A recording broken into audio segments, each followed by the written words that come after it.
मोदी तेरी भाजपा मैली हो गई, भ्रष्टाचारियों के भ्रष्टाचार धोते धोते। नमस्कार दोस्तों, मैं अनुराग ओझा। कैसे हैं आप लोग? ठीक ही होंगे।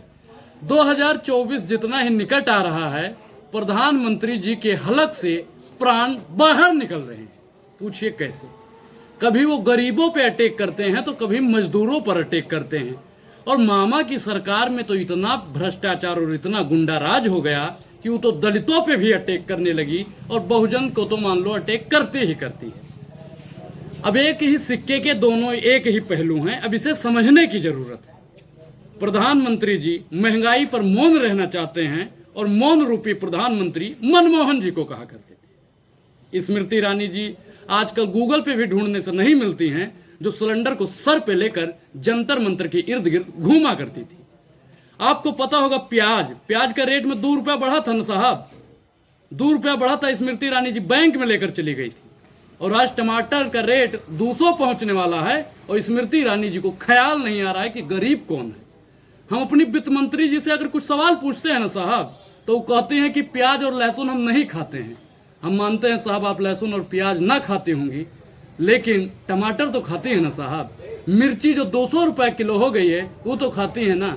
मिर्ची का नाम सुन के भाजपाइयों को मिर्ची लगने लगती है और वो मिर्ची पे बात नहीं करना चाहते हैं। बात करते हैं रोजगार पे। रोजगार तो मान लो पूछो ही ना भाजपा की सरकार में।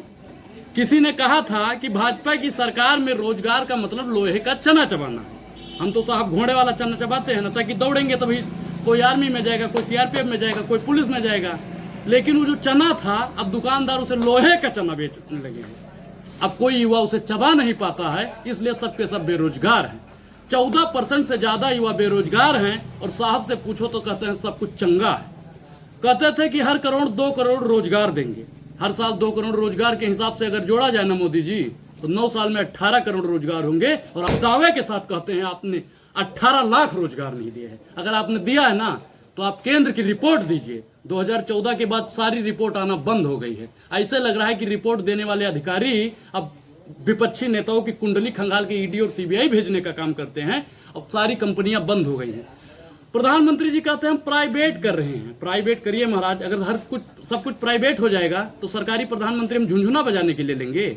हमको सरकारी प्रधानमंत्री भी नहीं चाहिए। जब नहीं रहेगा एयर इंडिया तो क्या करेंगे ज्योतिरादित्य सिंधिया? जब रेलवे नहीं रहेगा तो अश्विनी वैष्णव जी का हम ठुमका लगाएंगे? एक चीज बताइए वित्त मंत्री जी, आप आटा पे बात क्यों नहीं करती हो? मोदी जी तो डाटा पे बात करते हैं क्योंकि जियो का लिए धनाधन प्रचार कर रहे थे। हमारे पैसों का बना हुआ साहब बेसनल बेच के जियो का धनाधन प्रचार कर रहे थे।